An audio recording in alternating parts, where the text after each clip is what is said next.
legado solidário. Essa data é lembrada em vários países do mundo, né? Então, nessa data, muitas pessoas fazem uma reflexão sobre a importância de deixar uma doação em testamento. Então, agradeço a oportunidade de estar com vocês aqui hoje nessa live. Agradeço principalmente ao Colégio Notarial do Brasil, ao Dr. Daniel e ao Dr. Andrei aqui presentes, e toda a equipe do CNB que está cuidando com muito carinho dos detalhes técnicos da nossa live. Agradecer também a minha colega Lídia por participar desse momento ímpar para o Unicef. Bom, uma boa noite especial também para todos os doadores do Unicef que receberam nosso convite. A todas as pessoas que nessas semanas anteriores começaram a enviar suas perguntas e apoiaram a concretização desse momento. E para todos que reservaram esse tempo para estar presentes e conversar sobre legados solidários, o meu muito obrigada. Então, para dar início, por que é tão importante falar sobre o Dia do Legado Solidário? Aqui no Brasil, é verdade que a gente ainda fala pouco sobre o tema. Mas esse pode ser o início de uma conversa que vai crescer e conquistar mais pessoas. Porque doar é um gesto muito nobre. Nosso trabalho, então, é mostrar como as heranças podem trazer mais vida e mais oportunidade para milhares de crianças. Então, eu fiquei muito feliz por receber muitas perguntas.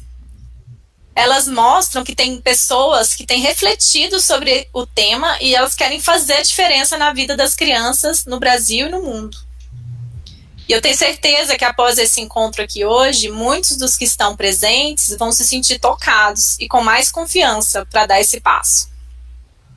Os legados solidários existem porque a gente se preocupa com o futuro das próximas gerações. Nós somos seres solidários e que dependemos uns dos outros para viver e crescer. Então, tudo que construímos ao longo de nossas vidas impacta na vida de milhares de pessoas. Então, o que fazemos agora vai transformar a vida de toda uma geração de crianças. É preciso ter isso em mente. A primeira coisa que, junto com os parceiros, eu quero frisar hoje é que deixar um legado é possível. E é mais simples do que se imagina. Esse gesto altruísta traz impactos positivos para a vida de quem mais precisa. Uma pergunta simples seria: como uma doação em testamento pode se converter em um presente para as crianças?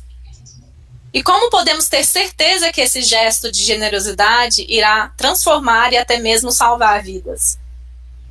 O objetivo dessa live aqui hoje é trazer as informações mais importantes sobre legados solidários. Queremos assegurar que todas as pessoas interessadas, a todas elas, que o Unicef é uma organização sólida e de confiança, cuja missão é garantir o direito de cada criança em qualquer lugar. Então hoje nós damos atenção especial às perguntas e dúvidas que todos vocês que acompanham o nosso trabalho têm.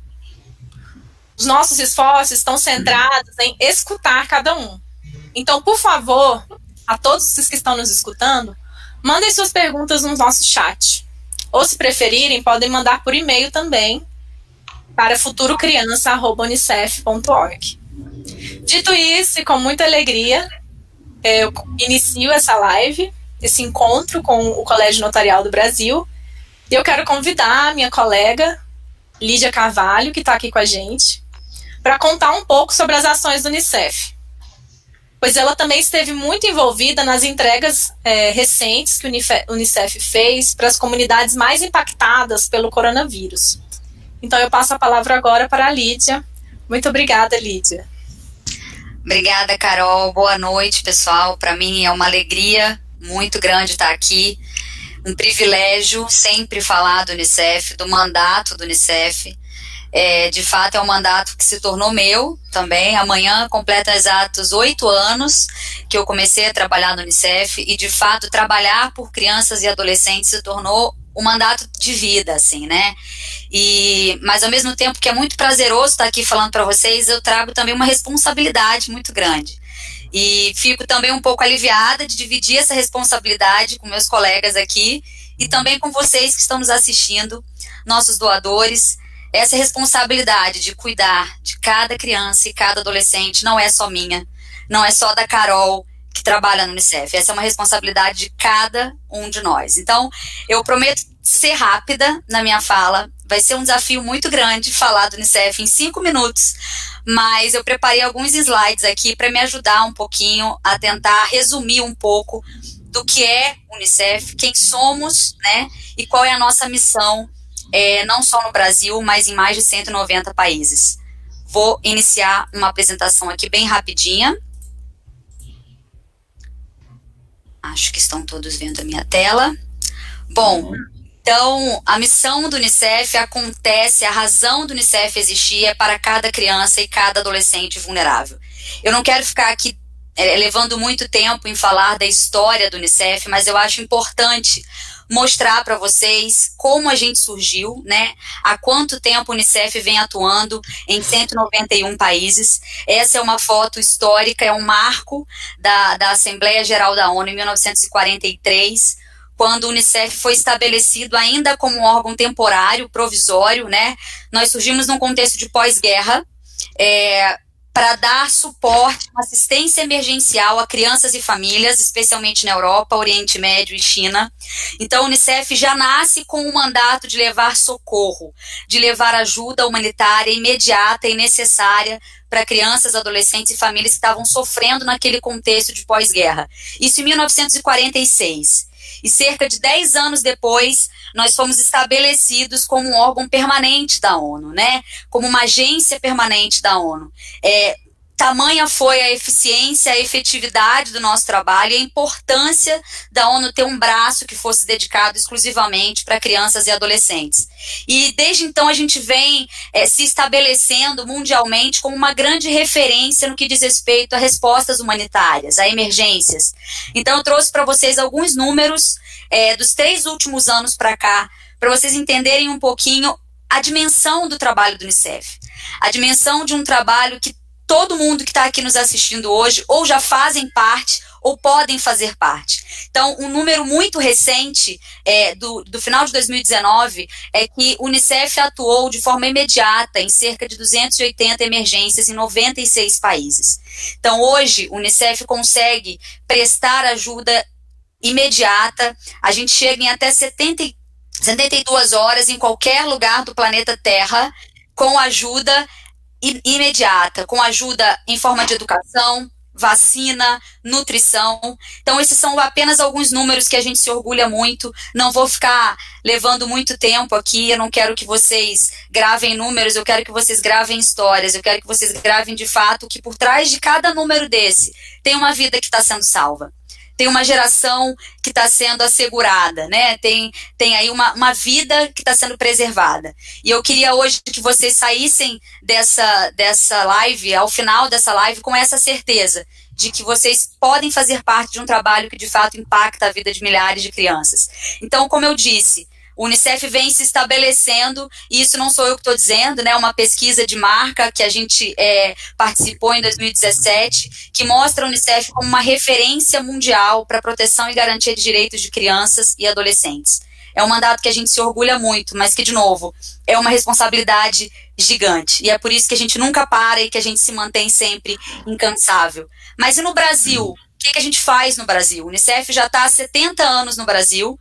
Um pouquinho antes de 1953, 1950, nós chegamos aqui. Então, quando a ONU estabeleceu o Unicef como um fundo permanente, nós já tínhamos chegado aqui 3 anos antes. Vocês podem perceber que o nome ainda era diferente, né? Fundo Internacional de Socorro à Infância. Essa é uma foto histórica também do nosso primeiro escritório. Um registro único que nós temos. Naquele momento, quando o Unicef surgiu no Brasil, a nossa prioridade, de fato, era a sobrevivência de crianças e adolescentes, especialmente crianças na primeira fase da vida, né, que a gente chama de primeira infância. Então, foram inúmeras ações que o Unicef liderou no Brasil, entre elas grandes campanhas de vacinação, aleitamento materno, a própria solução de soro caseiro, que a gente costuma dizer uma coisa tão simples, mas que salvou muitas vidas de crianças que sofriam sofriam de diarreia, por exemplo, naquela época, que era ainda uma causa de mortalidade infantil. São alguns marcos que a gente se orgulha e traz aqui para vocês. E hoje, onde nós estamos hoje no Brasil? Né, a Unicef atua em cerca de 1.900 municípios, a nível de transformação, implementação e construção de política pública. Então, a gente atua, de fato, na raiz do problema. Então, a gente está em 1.900 municípios na Amazônia e no semiárido brasileiro, essas duas regiões que estão aí na tela em azul. Mas, além disso, a gente também atua em grandes centros urbanos, né? Vocês podem ver aí, a gente tem aí 10 grandes cidades, onde a gente também atua de uma forma diferente que atuamos na Amazônia e semiárido, obviamente, porque as disparidades e as desigualdades são diferentes nessas regiões. E os nossos escritórios também, a gente possui hoje 8 escritórios regionais e um escritório de emergência que fica situado em Boa Vista, que ele funciona ali especialmente para atender a nossa ação de emergência humanitária em resposta à crise migratória da Venezuela. Então, a Unicef também tem presença permanente lá. E hoje mesmo, assim, nesse dia 14 de setembro, eu trago com muito orgulho para vocês alguns números da nossa atuação durante a pandemia. O mundo mudou completamente e o Unicef não podia seguir mantendo o nosso mesmo método de trabalho. A gente rapidamente se reinventou, a gente rapidamente ampliou as nossas ações no país e a gente continua incansável. A pandemia ainda não acabou, ainda tem muito desafio pela frente, mas eu já queria trazer para vocês alguns números, mostrar que a gente já chegou a mais de 1 milhão de pessoas em 10 cidades brasileiras, onde os índices epidemiológicos estavam mais altos e também a vulnerabilidade de famílias também, os indicadores sociais também são mais críticos. Então, chegamos a mais de 1 milhão de pessoas com itens essenciais de higiene e de limpeza. Lembrando que nesse momento de saúde, em que a gente está... A prevenção pode salvar vidas, né? Itens de higiene e limpeza se tornaram mais do que nunca essenciais. Então, além disso, a gente distribuiu cestas básicas, Rio de Janeiro, São Paulo, Belém. Esse número já aumentou bastante, esses dados são do final do mês de agosto, a gente já passou de 54 mil cestas entregues. Não adianta só a gente prevenir o contágio do novo coronavírus, mas a gente também precisa dar formas de sobrevivência para aquelas pessoas que não estão podendo sair de casa e não têm a sua forma de sustento. Então, as cestas básicas também foram entregues nessas localidades. A gente ampliou nossos esforços nas fronteiras com a Venezuela, então instalamos tendas nas unidades básicas de saúde, que funcionaram ali como triagem, como centros de triagem, continuam montadas e continuam servindo ali como apoio para essas unidades básicas de saúde. Instalamos também estruturas para armazenamento de água e lavagem de mãos. E, não menos importante, levamos informação. Em momento como esse, pessoal, informação tem salvado vidas de fato. Então, a gente levou informação sobre a forma adequada de lavagem de mãos e de comportamento sobre a higiene pessoal para aquele povo migrante. Sem falar nos atendimentos, né, a mães especialmente, mães e mulheres, né, incluindo toda a parte de atendimento pré e pós-natal e também atendimento por resposta à violência de gênero. E educação e saúde mental também são as nossas prioridades, não só a entrega direta de itens, de suprimentos, mas também a gente precisa levar conteúdo de qualidade para os nossos adolescentes, por exemplo. Então, a gente já alcançou mais de 1 milhão de adolescentes com mensagens e orientações para cuidar da saúde mental. E chegamos impactando também famílias como um todo, não só crianças, né? 626 mil crianças apoiadas com educação em casa, nesse novo normal que a gente está passando. Então, eu queria dizer que com muito orgulho a gente está deixando a nossa marca, assim, no mundo de alguém. A gente acha às vezes que é muito clichê falar que a gente vai mudar o mundo, né? A gente se acha muito pequeno para mudar o mundo, mas eu gosto muito de dizer isso, que a gente está deixando a nossa marca no mundo de alguém. E se cada um tiver esse compromisso de deixar a marca no mundo de uma pessoa, não tem a menor dúvida que a gente vai conseguir mudar o mundo como um todo. E eu costumo dizer que assim, ainda falta muito, mas falta menos. A gente está no caminho, O mandato do Unicef já existe há mais de 70 anos, não é por acaso. A gente tem feito um trabalho que, de fato, protege, cuida e olha para cada criança e cada adolescente. Para mim, de novo, assim, é uma alegria e um privilégio muito grande estar falando aqui para vocês sobre esse mandato, que não é só meu, que é de cada um de nós. Então, eu queria agradecer, pedir desculpa velocidade na fala e me colocar à disposição caso vocês tenham alguma dúvida sobre o nosso trabalho. Eu atuo na área de mobilização de recursos e parcerias e acompanho muito de perto todas essas ações que acontecem de entrega, toda a execução das nossas iniciativas, para depois abastecer vocês, nossos doadores, empresas parceiras, com o conteúdo do campo. Porque muito mais importante do que você falar de números é você falar de vidas, né? Então, eu quero deixar aqui, mais uma vez, meu muito obrigada, Carol, pelo convite, e dizer para vocês que vocês se sintam parte disso, que vocês assumam esse compromisso de deixar um legado para as gerações futuras. Seja para o Unicef, seja para outra instituição, o que eu quero que vocês saiam daqui hoje é com essa certeza, que a gente pode sim deixar a marca no mundo de alguém. Muito obrigada. Obrigado. Boa noite a todos, boa noite Carolina, Lídia, Daniel, boa noite quem está nos acompanhando. É uma honra estar com a Unicef nessa empreitada, uma convergência que acabou sendo até uma coincidência de projetos que não sabíamos que o Unicef tinha também nesse sentido. Cabe a mim falar um pouco do histórico do legado notarial no Colégio Notarial do Brasil São Paulo. O notariado, os notários, o Colégio Notarial e os notários existem no mundo todo. O notariado existe no mundo todo. O notário, principalmente nos países de origem, do direito de origem romana, ele está presente na sociedade, e um desses eventos de congratulação na Espanha, um colega notário teve contato com um projeto nesse sentido na Espanha, e trouxe para nós no Colégio Notarial. Na época eu era presidente, e a ideia foi assim extremamente bem recebida.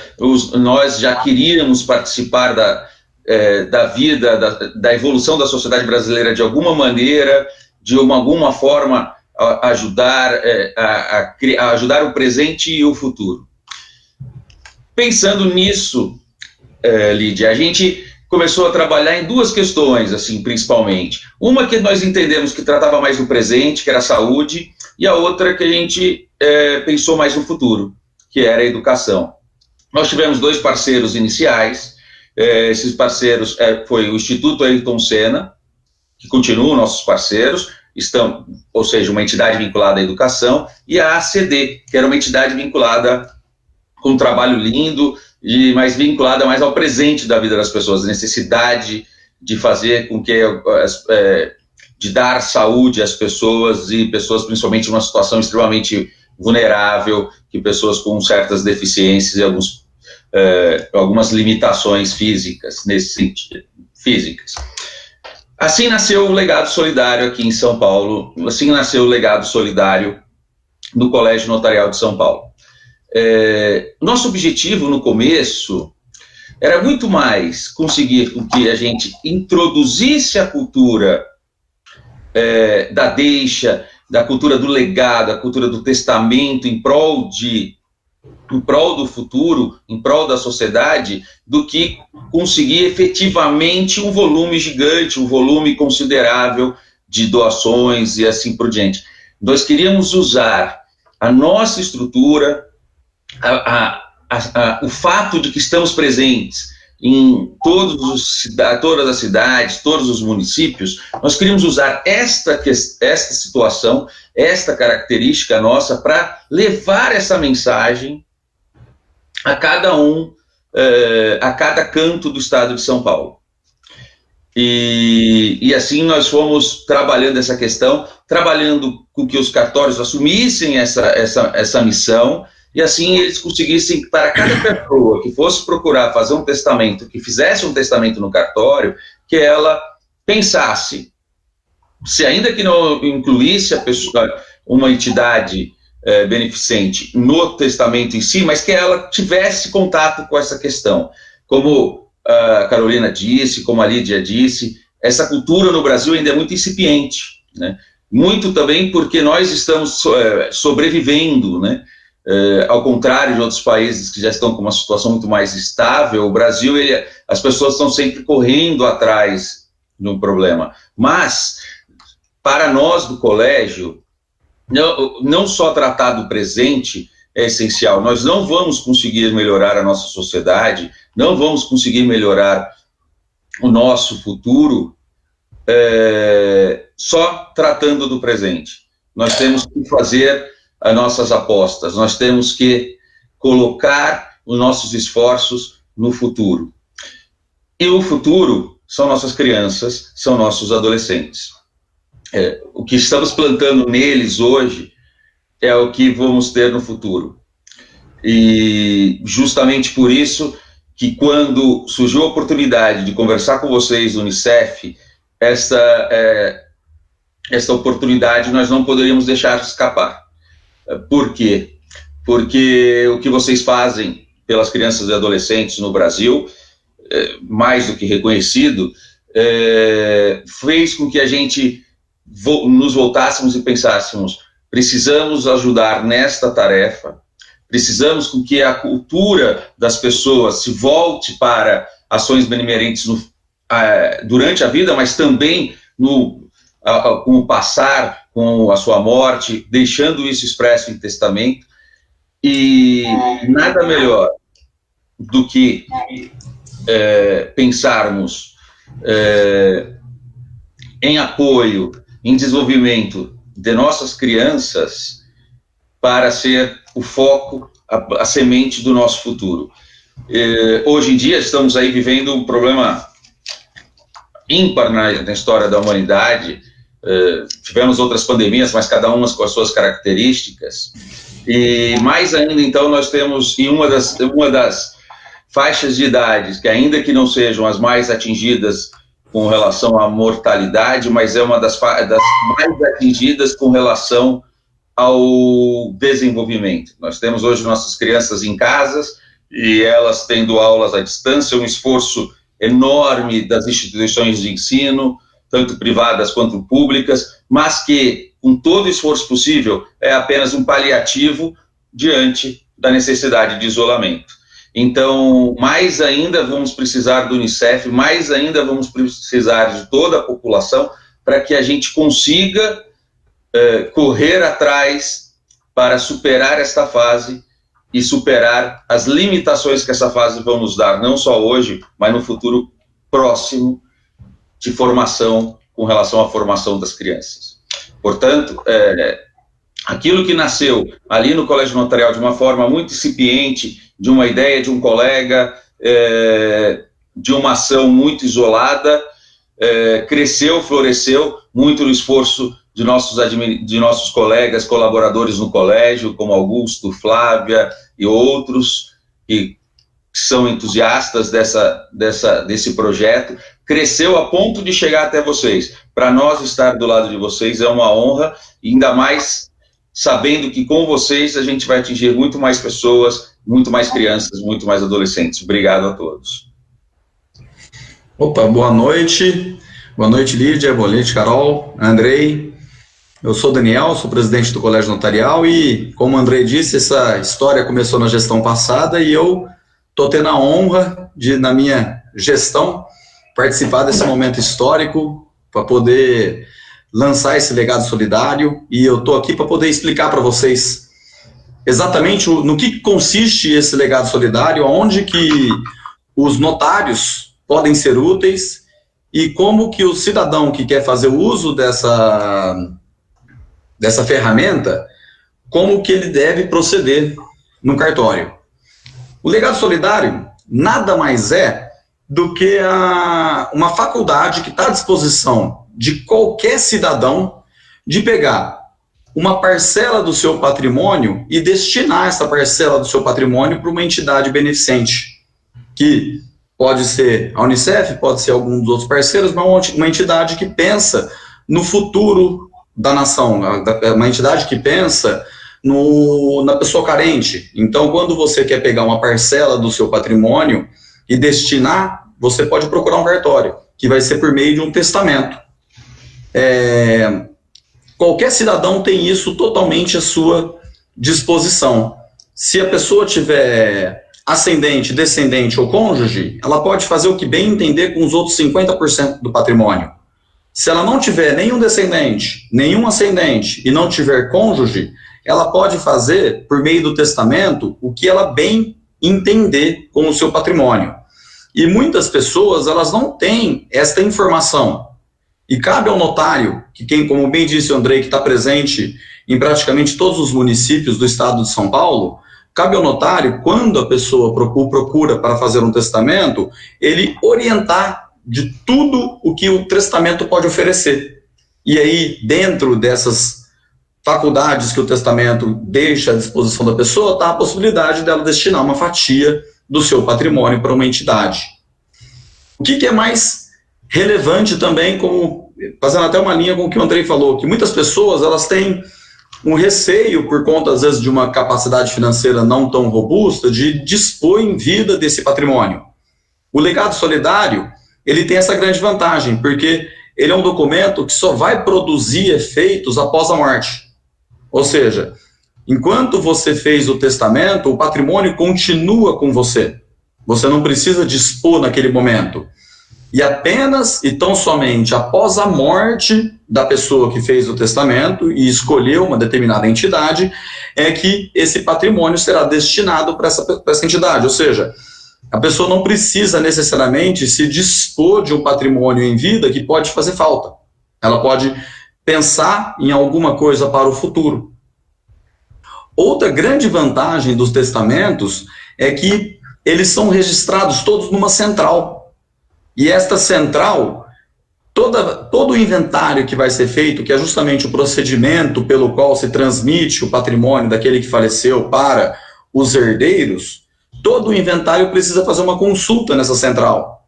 Então, a pessoa não precisa ficar preocupada se aquele bem que ela resolveu destinar para uma determinada entidade, se essa entidade vai ficar sabendo. Porque ao fazer o inventário, seja da forma extrajudicial, seja da forma judicial, quem for o responsável por conduzir esse procedimento, ele é obrigado a consultar essa central, e consultando essa central, ele vai ter acesso a essa informação que exige um testamento. E o testamento vai necessariamente ser cumprido. Então, é um documento que ele não é burocrático, ele é extremamente seguro, ele vai ter a assessoria de um tabelião, e eu acho que o que cabe a nós como entidade é levar esta informação para todos os nossos associados, todos os tabeliães do estado de São Paulo, para que eles tenham esse cuidado de orientar as pessoas sobre todas as faculdades que o testamento tem à disposição, e para que ele possa orientar as pessoas que procuram o cartório dessa possibilidade, e essas pessoas, sabendo disso, com certeza vão ter essa mudança de cultura sendo incorporada. Então, hoje mesmo, uma coincidência do destino, eu estava em contato com um grande amigo tabelião, e ele falou que fez um testamento que uma pessoa destinou o imóvel que ela tinha para uma entidade beneficente. A pessoa estava extasiada de felicidade no cartório, fazendo esse testamento e sabendo que após o seu falecimento, ele estaria ajudando o próximo. Então, coincidentemente, eu conversando com ele hoje, ele falou que teve a oportunidade de fazer um testamento hoje, e estava ele muito eufórico de ver a pessoa fazendo esse ato de benevolência, né? Então, eu acho que nós tabeliães aí que estamos em vários, se não quase todos os municípios do estado de São Paulo, cabe de começar a propagar um pouco mais dessa cultura. E eu agradeço aí muito a oportunidade de fazer parte desse momento histórico, e vamos abrir para as perguntas aí, porque a gente sabe que o nosso tempo é curto, e graças a Deus aí estamos com uma audiência boa e muitas perguntas vindo.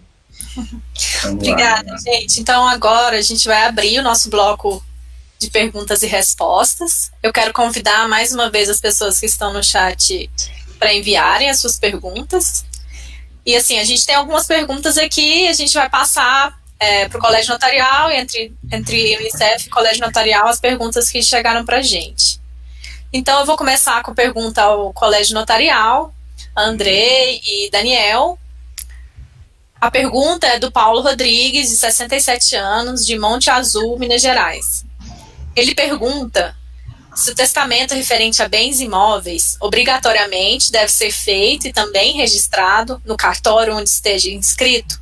E junto a essa pergunta, o testamento referente a bens imobiliários, especialmente saldos bancários e aplicações financeiras, pode ser feito sem necessidade de registro cartorário? Então passa a bola. Vamos lá.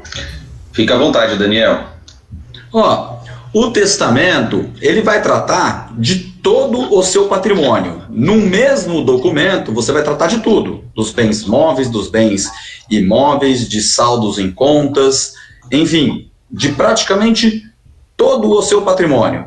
A única coisa que fica fora do testamento são eventuais previdências que você pode, quando faz uma previdência, escolher dentro da previdência quem que é o beneficiário. Mas todo o restante do patrimônio, ele vai ser tratado no testamento.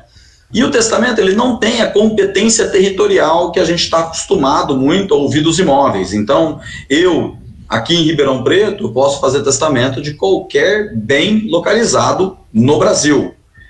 Então, não tem que se preocupar com a territorialidade, e o registro deste testamento é feito automaticamente na central pelo próprio notário. Então, você também não precisa se preocupar em aonde registrar esse testamento, aonde guardar esse testamento, porque essa central vai, como eu disse na introdução, ela vai ser automaticamente comunicada para quando for feito o inventário. Então, resumindo, não existe territorialidade, você pode fazer o testamento sobre todos os bens seus, independentemente da natureza deles, em qualquer tabelião, e não precisa se preocupar com o registro. Obrigada. Quer acrescentar algo, Andrei? Então, é importante lembrar que, como o Daniel disse, quando você faz um testamento, você tem disposições patrimoniais, disposições não patrimoniais. As disposições patrimoniais, elas podem tanto ser relacionadas a bens imóveis, como a pergunta, o começo da pergunta, como bens móveis, como a segunda parte da pergunta, como o Daniel disse. O testamento, ele é um ato que ele produzirá efeito após a morte. Então, ele não há necessidade, ainda que ele vá automaticamente ser registrado, arquivado na central dos notários, ele não tem uma necessidade ainda de ser levado a qualquer órgão público, a qualquer órgão de registro ou alguma finalidade específica para produzir efeitos agora, porque ele irá produzir efeitos após o óbito. Quando houver o óbito, no testamento normalmente pode ser indicada uma pessoa para cumprir as suas obrigações, são chamados de testamenteiros. Esta pessoa pode vai levar esse testamento ao inventário. O testamento não afasta o inventário, ele apenas diz como o falecido deseja que a sua herança seja partilhada. Portanto, o que nós temos, então, é apenas a necessidade de se fazer o testamento. Pode ser escolhido qualquer tabelião da confiança da pessoa, e esse testamento será levado quando a pessoa morrer ao inventário. E lá será cumprido de acordo com a vontade que o falecido, que o testador deixou. E é nesse momento que nós entramos com a questão do legado solidário, né? Que, como a gente estava falando antes um pouquinho, que é justamente a exposição por parte do tabelião, ou seja, a exposição que existe a possibilidade do testador deixar algo para uma entidade beneficente. E assim, neste momento do inventário, que vai ser cumpridas as determinações do testamento, o juiz, no caso do inventário judicial, ou o tabelião, aliás, nesse caso não, porque o testamento não retira a possibilidade de ser feito extrajudicialmente, o juiz irá cumprir aquelas vontades, irá determinar e indicar cada um dos beneficiários pelo testamento. Então, não há essa necessidade mesmo de se praticar nenhum ato posterior à lavratura do testamento. Não há registro, seja com bem imobiliário, seja relacionados a bem imóveis. Beleza, obrigada. Acho que a pergunta que a gente tem agora, que ainda é do senhor Paulo, tem um pouco a ver com tudo isso que a gente já falou, mas ele perguntou ao Unicef, né? Especificamente para a gente, assim. A pergunta dele é: a organização Unicef tem como administrar tais bens, no caso, por exemplo, de prédios urbanos, até a sua necessária transação? Então, acho que a gente já falou um pouco disso, né? Mas sobre o assunto, Paulo, obrigado por sua pergunta. É importante notar que esse processo judicial que envolve o testamento e o inventário de bens possui essas regras próprias que o André e o Daniel explicaram, né, dentro do Código de Processo Civil, e que determina a nomeação de um testamenteiro, né, que a quem cabe validar o testamento, e um inventariante, a quem cabe mover o processo do inventário. Então, esse inventariante é responsável pela administração dos bens, enquanto o procedimento corre no Poder Judiciário. Por exemplo, o inventariante pode, inclusive, solicitar ao juiz que seja contratada uma empresa, uma imobiliária, para administrar o imóvel nesse período. Somente após a homologação dessa partilha e a devida transferência do bem para o Unicef é que a gente passa a ser responsável pelo imóvel, digamos. E vale lembrar que, após esse processo que o Unicef recebe esse bem, ele é convertido em recursos para as crianças e adolescentes. Então, você pode imaginar que uma casa pode ser convertida em milhares de doses de vacina para imunizar crianças mais carentes. Só dando um exemplo, assim, né? Ou kits para o tratamento de desnutrição aguda, que ainda aflige muitas crianças. São só pequenos exemplos, mas é para a gente imaginar que um bem é convertido em ações, né? Em recursos que chegam até milhares de crianças. Então, voltando a palavra aqui e convidando as pessoas para mandarem as perguntas, hein? O pessoal que está aqui, que está assistindo a gente, podem mandar suas perguntas. Eu quero fazer uma pergunta agora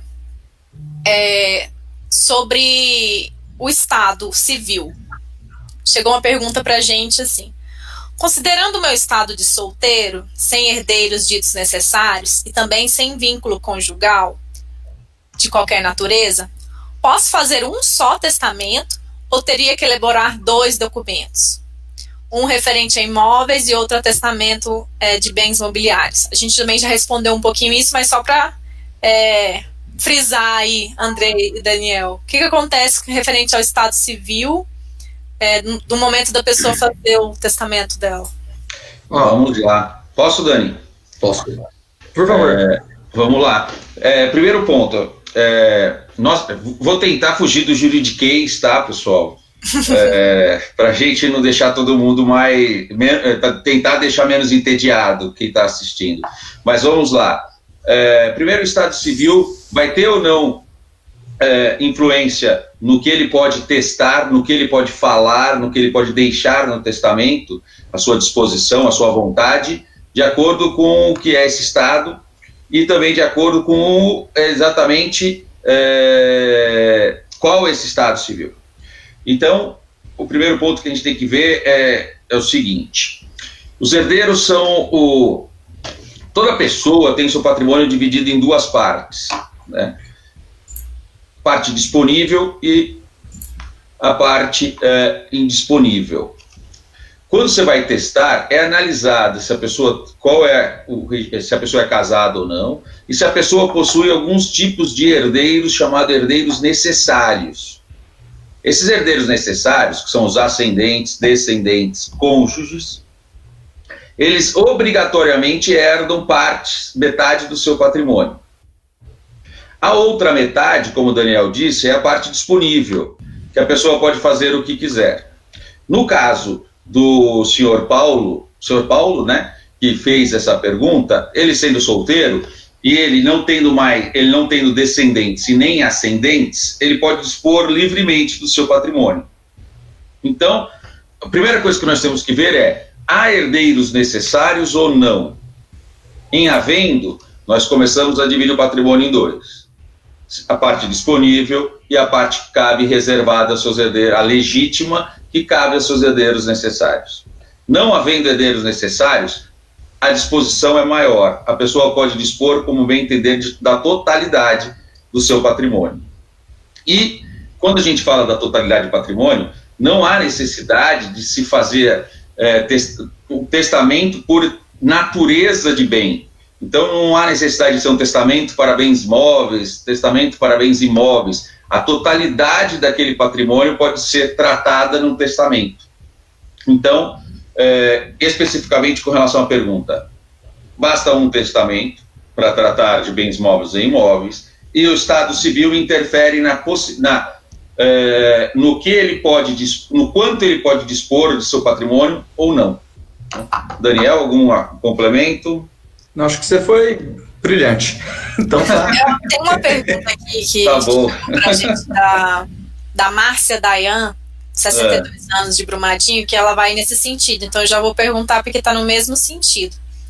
Ela fala assim: no meu caso, eu não tenho herdeiros diretos, mas gostaria de deixar meus bens para os meus sobrinhos e para algumas instituições. Isso é possível? Como é que isso é feito em testamento? Foi o que o Andrei disse. Ela não tem filhos, que são descendentes, não tem ascendentes, pelo que eu entendi da pergunta, e não tem cônjuge. Ou seja, ela pode fazer o que ela bem entender do patrimônio. Se ela quiser deixar 70% para os sobrinhos e 20% para uma instituição, pode. Se quiser, e 30% para uma instituição, pode. Se quiser deixar 70% para uma instituição e 30% para os sobrinhos, pode. Ela tem a ampla liberdade para poder testar. Então, o que ela bem entender fazer no testamento, ela vai poder fazer. Para ser bem objetivo. Ana, chegou uma pergunta aqui pelo chat da Marli Cuesta. Marli, obrigada pela sua pergunta. Eu vou passar essa pergunta para a Lídia. Ela pergunta assim: nós vamos abrir um escritório do Unicef em Natal, Rio Grande do Norte? Joia, obrigada, Marli, pela pergunta. Então, na verdade, o Unicef hoje ele é distribuído estrategicamente pelo país, né, pelas localidades onde a gente realmente entende que o nosso trabalho vai acontecer de forma mais dinâmica, né, e mais rápida.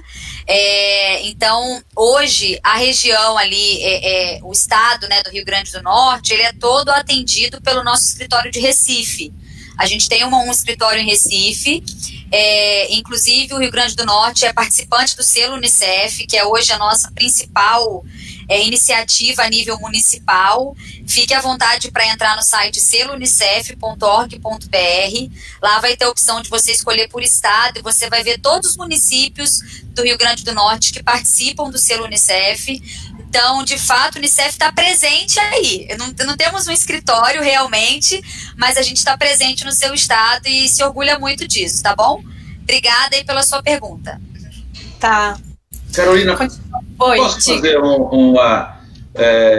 Fiquei pensando sobre as perguntas que foram feitas com relação ao testamento e a nossa parte mais jurídica, e percebi que as pessoas se prendem um pouco na hora de saber como ou não, o que pode, o que não pode testar. O importante é que, em regra, a liberdade de testar é ampla. E salvo um caso específico, a possibilidade de revogar também é ampla. Então, essa disposição não é definitiva e a pessoa pode revogar a qualquer momento. Isso acho que serve bastante para quem está nos ouvindo, que ele pode saber que se a situação dele mudar, se, por exemplo, ele tiver algum receio de que aquilo fosse imutável, irrevogável, diante das outras dificuldades que ele tenha, ou que algum outro herdeiro, outro parente necessite mais do que a entidade, assim por diante, ele tem essa liberdade. Isso faz com que a pessoa se sinta um pouco mais à vontade para poder legar, para poder testar, dispor, e até mesmo para poder ter o Unicef ou outra entidade como um beneficiado, porque ele sabe que se a situação dele mudar, ele poderá fazer alterações. Não há essa necessidade, não é nada tão rigoroso, tão absoluto e definitivo. Isso eu acho importante, porque eu percebi que, de acordo com as perguntas, as pessoas estão um pouco preocupadas o que eu posso fazer, como eu posso, Será que é um para testar, é um para imóvel, outro não? Em regra, a liberdade é ampla. E o que é muito interessante para conversar com as pessoas é para elas procurarem um cartório de notas.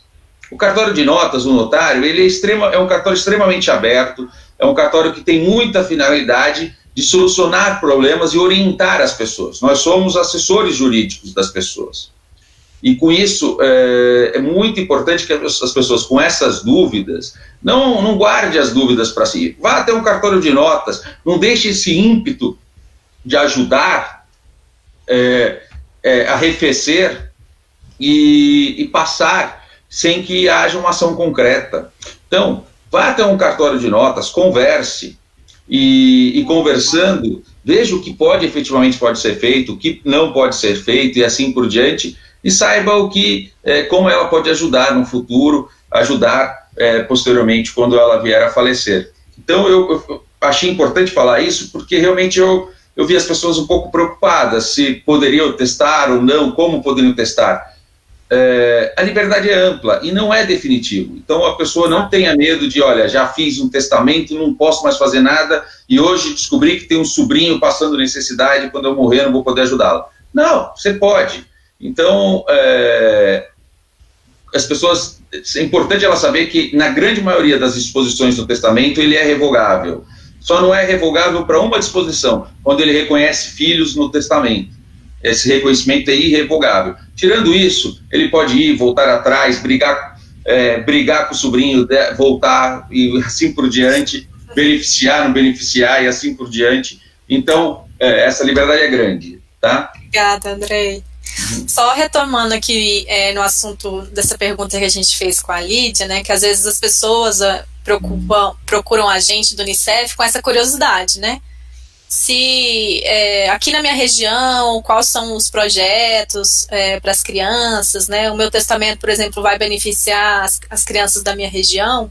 Então a gente recebeu uma pergunta que é assim, eu estou interessada em fazer meu testamento em favor do Unicef, mas também gostaria de deixar para outra organização que faz trabalhos sociais com crianças na minha região.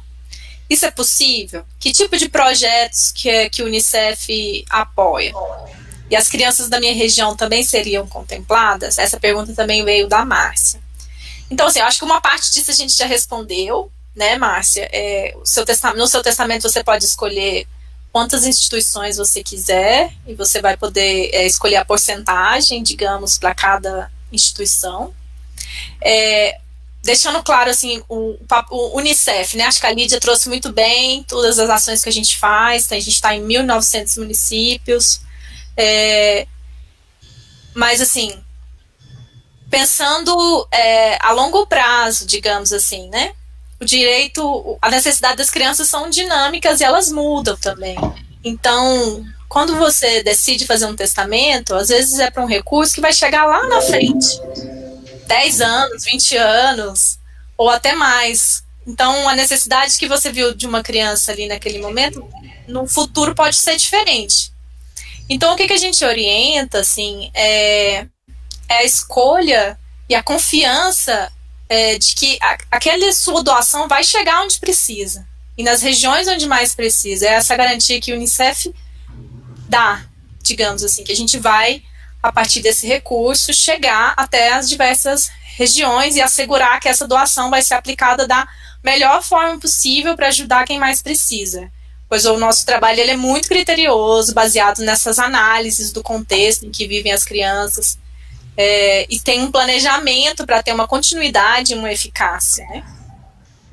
Então, recomendamos a todas as pessoas, no momento que elas vão fazer o seu testamento, de avaliar essa confiabilidade das instituições, né, a transparência também, para ter certeza que é uma decisão assim, que vai realmente beneficiar as pessoas que mais precisam, né? Do nosso lado, a gente garante que esse legado vai chegar até as crianças e vai transformar o futuro de milhares delas, né?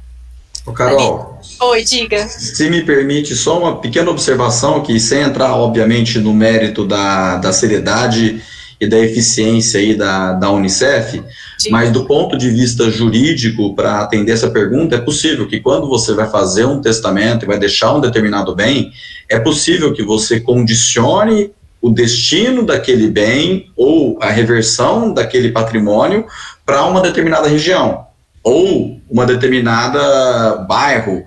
Então eu deixo o imóvel, mas eu quero que o produto da venda deste imóvel seja destinada para o bairro tal, que são as crianças carentes que eu gostaria de ajudar. Isso é possível, por isso que é importante que ela procure um tabelião da cidade dela e explique toda a situação, que o tabelião vai dar a forma jurídica para que a vontade dela seja atendida. Então, essa preocupação que ela tem é possível de ser revertida num texto jurídico para que seja atendida com absoluta certeza. Ela consegue condicionar a doação, ou entre aspas, a deixa, o texto do testamento, a disposição dela no testamento, como o Daniel disse, a determinados requisitos que são importantes para ela. Salvo engano, acho que ela é de Brumadinho, né? Então isso já dá para entender a preocupação dela, porque é uma região que passou por uma dificuldade grande há alguns anos atrás, né? Com o rompimento da barragem e toda uma necessidade de reconstrução, né? Então, é possível que ela estabeleça, assim, regras de como vão ser aplicados os recursos que ela eventualmente deixou no testamento. Tá. Então a gente pede para essas pessoas que estão interessadas, né, em deixar uma coisa mais específica para a sua região, de entrar em contato com a gente também para se informar, né, para saber se a gente consegue realmente concretizar esse desejo, né, se é um desejo tão específico também, porque vai de acordo com a linha de projetos e de ação que a gente tem, né. Bom, como a gente também já está correndo com o tempo, vamos fazer uma dinâmica aqui rápida, com as perguntas que a gente ainda tem. Eu vou dar... chegou uma... Pinga fogo. Chegou uma pergunta aqui no YouTube da Ana Maria da Silva Fernandes. Então, se a pessoa quiser deixar uma aposentadoria, ela pode? Pode ou não pode? Não. Eu não entendo direito o que ela quer dizer com isso. Mas assim, se ela deixar o direito à aposentadoria, não. A aposentadoria é personalíssima dela, tem outras regras de direito previdenciário com relação à pensão, como passam para os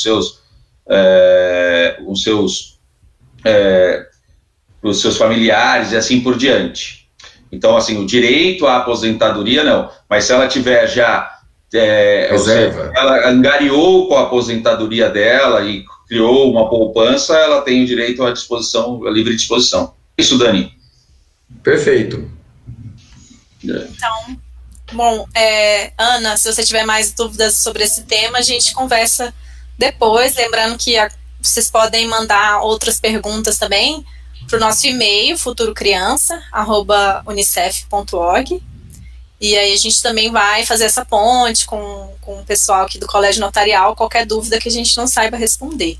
Isso, e com certeza na cidade dela tem um tabelião que certamente poderá orientá-la nessas dúvidas, com um pouco mais de atenção, com um pouco mais de peculiaridade, que aqui numa live a gente não tem essa disposição, mas na cidade dela eu tenho certeza que existe um tabelião que estará à disposição para poder ajudá-la. Então, assim, pra gente seguir, existe um modelo ou modelos de testamento que o cartório pode oferecer a quem está interessado? E...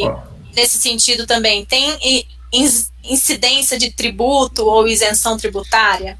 Eu vou tentar ser bem breve nisso. Na verdade, eu acho que um testamento bem feito é igual um terno sobre medida. Você não vai ter um modelo pronto que você vai oferecer para a pessoa ir lá e preencher lacunas. Porque aí ele não vai atender com as especificações que o testador merece. Então eu acho que modelo pronto não tem. Basta ele procurar o tabelião da cidade dele, externar o que ele gostaria que fosse feito com o patrimônio, e o tabelião vai ajustar a vontade dele dentro dos termos específicos do que ele gostaria. Então eu não acho que o modelo pronto seja o caminho mais adequado para poder fazer esses legados solidários. E... Pois não, Andrei. Eu queria ver, Dani, só se a dúvida da pessoa estava relacionada aos tipos de testamento. Existe o testamento particular, que é aquele que ela mesma faz, e com algumas testemunhas, que tem uma insegurança na medida em que ele deve ser guardado, pode ser perdido, as testemunhas podem não mais estar presentes também quando a pessoa falecer. Existe testamento público que é feito por tabelião, há um número menor de testemunhas, o testamento fica registrado na central, fica também fica escrito, lavrado no livro do tabelião eternamente. Eu brinco eternamente porque eu já fui tabelião de um cartório de 1881 e eu tinha todas as escrituras de 1881 lá preservadas. Então, quer dizer, nós temos, fica lá arquivado, tem esta vantagem, além de estar na central, o que facilita, por exemplo, no inventário, o juiz vai pesquisar a central se existe esse testamento, e também o tabelião, quando vai fazer um inventário extrajudicial, vai pesquisar. Então, existem essas vantagens. Existe testamento cerrado, que é bastante curioso, que é aquele que a pessoa faz de próprio punho, leva no cartório, o cartório bota no envelope, costura e sela. Igual coisas de filmes de capa-espada, né? Que coloca aquele selo, bota o carimbo em cima do selo e guarda. Ou seja, existem essas modalidades de testamento, que são espécies de testamento. Mas, como o Daniel disse, independentemente da espécie de testamento, um modelo pré-determinado de redação não é indicado. Cada pessoa tem peculiaridades na sua vontade, e o direito permite ter essas peculiaridades, e isso, ou seja, a pessoa merece ouvir, que o tabelião ouça essas peculiaridades e faça especificamente um texto que traduza a vontade do testador. E a outra pergunta é com relação aos impostos. A gente aproveita para dizer que cada estado tem uma legislação específica. Então, se os bens forem imóveis, vai ter que olhar a legislação da onde se encontra um bem imóvel. Então, por mais que a pessoa venha no estado de São Paulo fazer um testamento de um bem que está localizado, por exemplo, em Minas Gerais, os impostos da transmissão desses bens imóveis serão regulados pela legislação de Minas. Então, é difícil a gente responder na live se existem isenções ou não, porque a gente teria que analisar a legislação de 26 estados, mais o distrito, que é absolutamente inviável. Mas, mais uma vez, procure o tabelião da sua cidade, que eu tenho certeza que ele terá a maior atenção do mundo para poder te orientar em todos esses detalhes. Eu acho que vale um acréscimo apenas. Não existe um imposto sobre o testamento. O que existe o imposto é sobre o inventário, ou sobre o eventual doação. Na verdade, é sobre a transmissão causa-mortes. Em todos os estados do Brasil, até porque é previsto na Constituição e no Código Tributário Nacional, nós temos um imposto chamado ITCMD, Imposto de Transmissão Causa-Mortes e Doações. Esse imposto varia de 4% a 8%, e ele incide nessas duas hipóteses, que são as hipóteses de incidência. Causa-mortes, ou seja, transmissão do patrimônio em decorrência da morte da pessoa, ou se a pessoa doou, se a pessoa fez uma liberalidade a favor da outra. Mas sobre o testamento não há um imposto específico que incida. Tá, obrigada. Vamos encaminhando já para o final. Então, tem umas últimas perguntas aqui. E também aquelas pessoas que ainda tiverem perguntas no chat, se quiserem enviar, a gente pode responder depois por e-mail, tá? É só deixar o seu contato que a gente responde. Chegou uma pergunta do José Renato, que é pra gente, do Unicef. Ele pergunta assim: quais são os dados do Unicef que eu preciso ter no momento de fazer um testamento? Então, em caso de dúvidas, como eu posso entrar em contato, com quem eu devo falar? Então, nós orientamos, José, que no momento de fazer um testamento, você apresentar o nome da nossa instituição, Unicef, né, o endereço completo e o CNPJ. Esses dados estão disponíveis no nosso site, futurocriança.org. Mas, assim, para assegurar que tem em mãos esses dados necessários, recomendamos que antes de você ir fazer o testamento, converse com a gente, entre em contato com a gente. Nesse mesmo site, futurocriança.org, tem os dados, e no nosso e-mail também, futurocriança@unicef.org. A gente também tem um número, que é o 0800 605 2020. E a gente também fornece um guia com as orientações necessárias no momento, né? A gente encaminha esse guia pelo correio, a gente pode mandar por e-mail. O guia também está disponível para download no site. Vocês têm alguma colocação sobre esse tema de documentos na hora de fazer um testamento? Eu queria fazer só uma colocação sobre o que você falou. O ideal é que realmente a gente coloque todos os dados do Unicef para que a gente tenha facilidade na identificação. Na verdade, quem for cumprir o testamento, seja o juiz, principalmente o juiz, ou na possibilidade de ser feito parte dele em inventário extrajudicial, se ele já foi aberto em um procedimento pelo juiz, como é autorizado em alguns estados, vai facilitar bastante. Mas é muito interessante lembrar que não há necessidade, para ser cumprida a vontade, que ele identifique precisamente o beneficiário. O importante é que esse beneficiário seja identificável. E o que eu quero dizer com isso? Eu estou tentando facilitar a vida das pessoas para quererem, para quem quer doar para o Unicef. Eu não tenho CNPJ, vou fazer meu testamento amanhã. Não consegui falar com ninguém. Ok, coloque lá Unicef. Aquele que irá cumprir o testamento, ele tem a obrigação, o dever de ofício, por ofício, de ofício dele, de localizar o beneficiário do testamento. Ou seja, basta que ele seja identificável e não necessariamente identificado. Ok, obrigada por esclarecer. Tem uma pergunta que chegou aqui pra gente, que também já foi respondida pelas outras respostas que a gente foi dando ao longo dessa live, mas assim, tem gente que fica preocupada como que o Unicef fica sabendo que vai receber um legado, né? Bom, a gente já contou, o Andrei já contou que existe essa central em que no momento em que vai fazer o inventário consta ali, né? Então faz parte o Unicef vai ser notificado por obrigação legal mesmo, né? A gente vai ser notificado acerca desse desejo. E aí, a partir disso, a gente toma as medidas necessárias para seguir com o processo. Mas, assim, a gente pede para aquelas pessoas que fizeram o testamento, se elas se sentirem à vontade de mandar uma cópia escaneada para a gente, se sentir vontade mesmo. E a gente garante que é completamente sigiloso e que a gente vai guardar esse documento que só as pessoas autorizadas realmente têm acesso. Para a gente saber por antecedência do seu desejo, né? Do desejo dessa pessoa que quer deixar esse legado. E a gente acompanhar isso. De qualquer forma, a gente vai ficar sabendo lá na frente. Mas aí a gente pode também devidamente agradecer, devidamente convidar para participar de alguns eventos.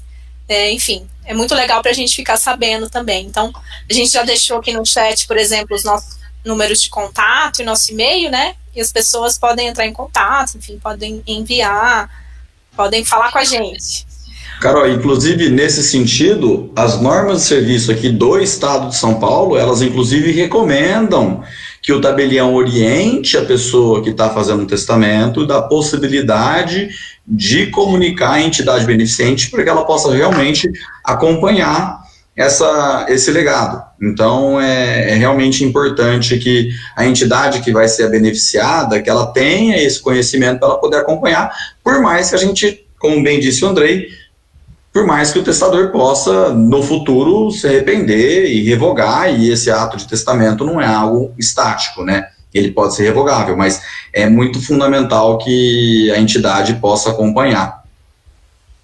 Legal. Tem aqui, mas eu vou deixar realmente, tem uma pergunta aqui que veio do chat, e tem uma outra aqui, e a gente vai encerrar, para a gente não se alongar muito. Legal. Então, primeiro agradecer também a todo mundo que está enviando perguntas, né? Bom, mais uma pergunta da Marli, é um pouco uma curiosidade dela. Ela diz assim: eu conheço casos que a pessoa não tinha herdeiros para deixar os imóveis e não fez um testamento. O município herdou todos os seus imóveis. Tem alguma legislação específica para que os bens não ficassem com o município? Testamento, legado solidário. Testamento, realmente, né? É justamente o objetivo e o objeto da nossa live.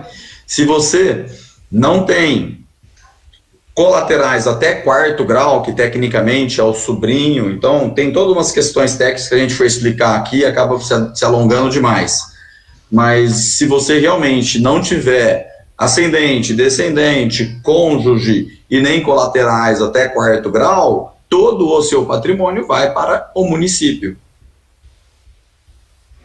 Bom, muito bom, porque as pessoas às vezes têm essa dúvida, né? Vai para o governo, não vai para o governo, como que é isso? Tem muito, vamos dizer que tem muita entidade precisando que vai fazer bom uso.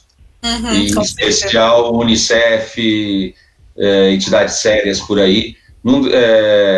Dê bom destino ao seu patrimônio. Obrigada, André, pela mensagem. Então, por último mesmo, nossa última pergunta, também do Paulo, lá de Monte Azul. Quanto ao legado de bens imóveis, como fica a situação de bens não escriturados? Ou seja, eles foram adquiridos de forma legítima, porém não foram oficializados ou garantidos por registros cartorários. Esses bens integram um testamento dito particular ou poderiam ficar de fora? Não, na verdade ele pode testar sobre esses bens normalmente. O que ele vai estar testando não é definitivamente a propriedade, é o direito sobre aqueles bens.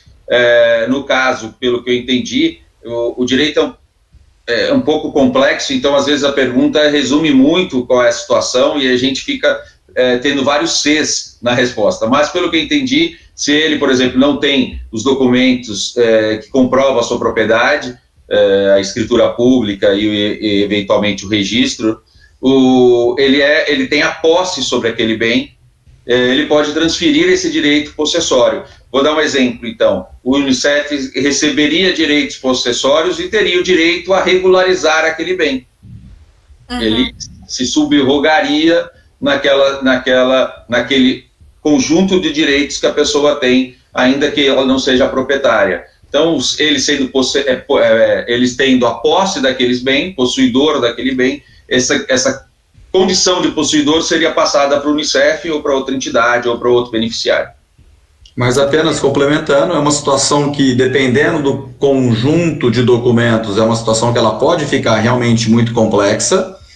Então, é muito importante que as pessoas que estão nessa situação de bens não regularizados, que procurem o notário para poder regularizar essa documentação e transmitir para os herdeiros uma documentação já toda regularizada, toda tranquila, que é muito mais fácil para todo mundo. Mas, independentemente disso, a gente sabe que em algumas cidades é muito difícil de você proceder essa regularização. Independentemente do imóvel estar regularizado, você pode sim deixá-lo para o Unicef. Obrigada. Bom, gente, então a gente chega ao final da nossa atividade hoje, com muita alegria, acho que com muita informação também na cabeça para todo mundo que escutou. Quero agradecer enormemente a todo mundo que participou, né, no chat, que entrou, enfim, os nossos doadores, pessoas interessadas, o Colégio Notorial, os tabeliões, enfim, todo o pessoal mesmo que fez possível que esse momento acontecesse, né?